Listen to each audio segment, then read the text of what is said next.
Further Adventures of Biggles.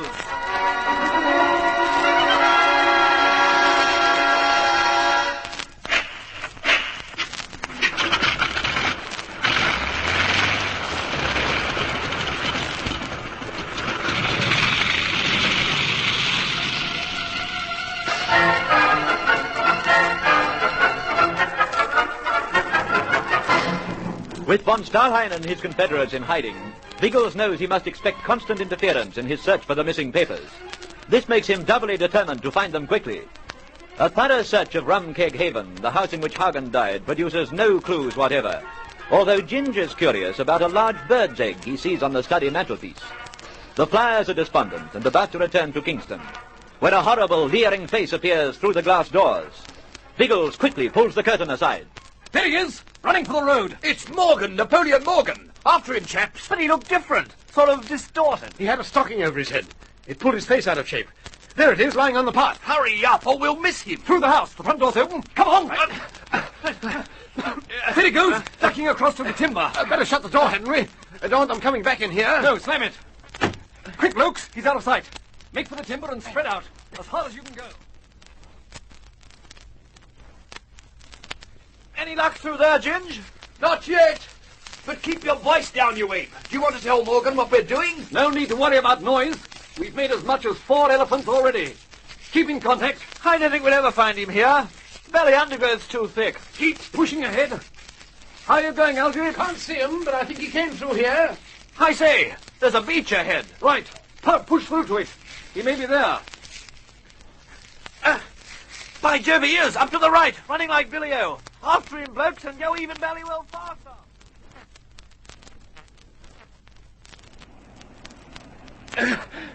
The blighter can certainly sprint. I wish he wouldn't. This belly sand's killing me. Keep going. We're getting on him. If we can reach him before he makes that headland... Oh, what? Sizzling sausages! Down, quick, amongst the rocks. How about shooting back, Biggles? He's in range. We'll leave the shooting to him. We're not murderers. Keep behind cover. But we're losing him, Albine. He's almost to the headland. I can't help that. I don't feel like dying today. We should have guessed he'd shoot. I know, but you don't always expect a bloke to kill in cold blood. I don't know. He was on the run. Killing wasn't our idea. We were merely trying to capture him. Morgan's an even nastier rat than I thought. We'll have to watch out for him. He's well out of range now, Biggles. Can we come out from our cubby holes? Yes. Yes, we're quite safe now. Oh, I shared mine with a crab. Chummy little blighter. He had a nibble at my left ankle. We've lost the swine now. I wish we'd been quicker off the mark. Never mind, Ginge. We'll have the chance again. But I'll report it to Summers when we get back to town. Might be worthwhile sending a squad of police to flush this district. By Jove, yes. Old Starley and Zoratov might be tootling about here too, what? Why wait till we get back to town? This Commander Evans bloke is sure to have a phone.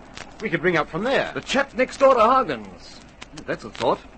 We could question him at the same time. Right-ho. We'll call on Commander Evans. Keep your eyes open going back. We don't want to run into any sniping as we move through the timber.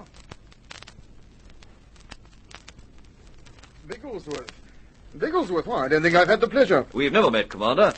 I'm a special investigator from London. Oh, dear. Oh, it's nothing to do with you, really. I'm inquiring into the estate of the late Mr. Hagen, who used to live next door. There's some question of the inheritance of the property. Yes, I've already gathered that. Tell me, how many of you fellows are on this job? How do you mean? Oh, well, the local police questioned me, and then some folks from London looked remarkably like security people to me. A foreign chap a few days ago, and now you. Foreign?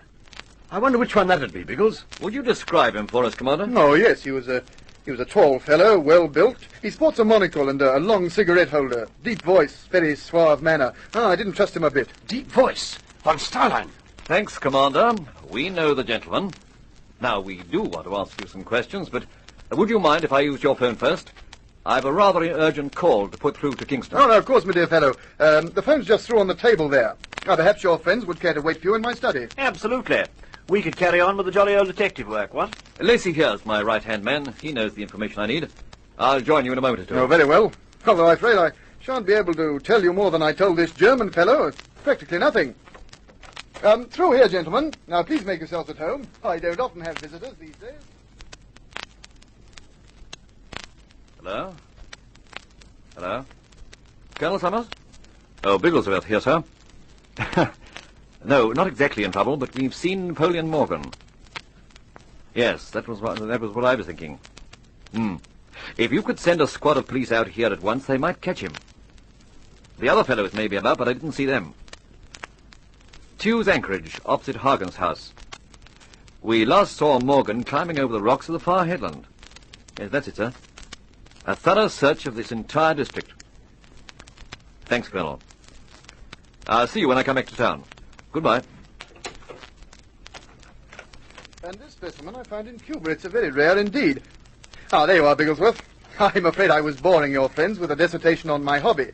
I'm an ornithologist. Collects birds, you know.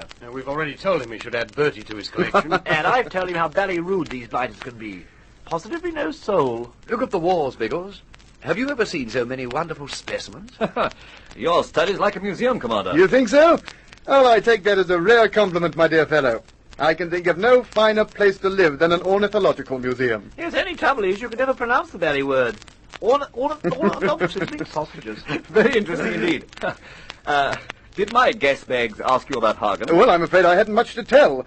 We were on good terms, but I saw very little of the man. He was almost a recluse. One interesting thing, Biggles. Periodically, he used to go for trips in his yacht, the Vega. Oh, yes. Used you to accompany him, Commander? No, not once. I thought it strange he didn't invite me occasionally. He knew I was an old sailor. Do you know where he went on these trips? Oh, only vaguely. He told me nothing about them. But I sometimes had an idea because he'd bring me information about birds, their haunts, migrations, and so on. In fact, he collected several very fine specimens for me. May I make a confession to you? There's no need to tell us anything you prefer not to. Oh, well, there's nothing very serious about this. Slightly illegal, that's all. Shortly before he died, Hagen promised to obtain for me a very rare egg, the egg of a bird protected by law.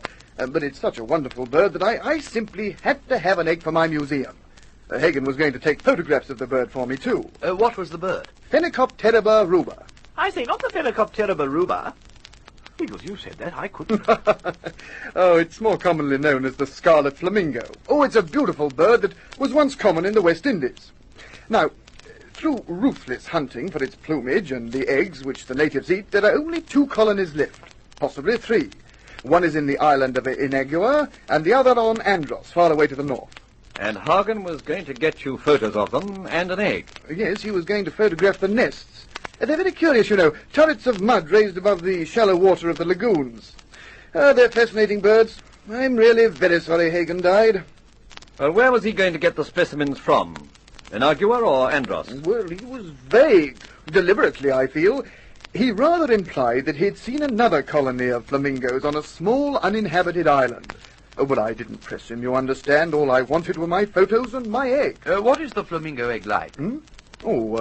About 3 times the size of a hen's egg with a chalky white shell. Biggles, that's the egg I saw on the study mantelpiece, the one I was wondering about. By Jove, yes. Commander, I'm pretty sure Hagen brought you the egg. We saw it in his house an hour ago. Indeed.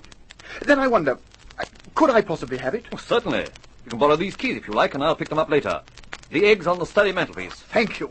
Thank you very much indeed. You've no idea what this means to me. And now, is there anything else?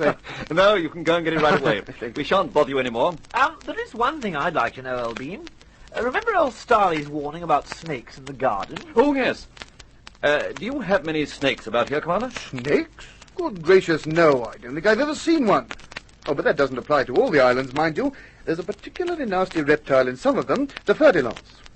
That's a queer name, Ferdilance. Well, it has a triangular or lance-shaped head. Also, I believe it comes at you like a lance, so fast that it's impossible to dodge it. The brutes are about 6 feet long, greyish-brown in colour, with dark crossbands edged with yellowish-green. Oh, well, is there anything more you'd like to know about West Indian snakes? No thanks, Elbean. That's enough to give me nightmares for weeks. Come at you like a lance. Well, then, if you'll excuse me, I really must go and find that egg. Of course, you go ahead. We'll find our own way up to the car. I'll probably pick up those keys from you tomorrow, Commander.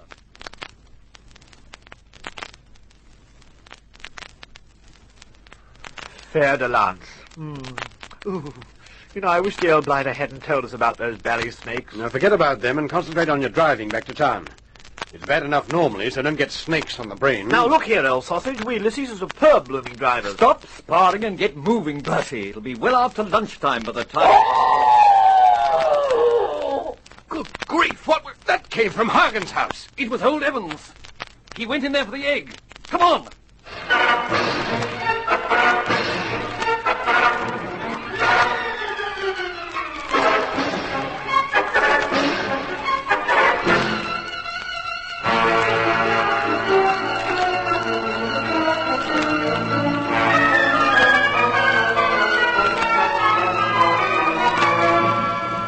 Biggles and his friends pile out of the car and race in the direction of the scream.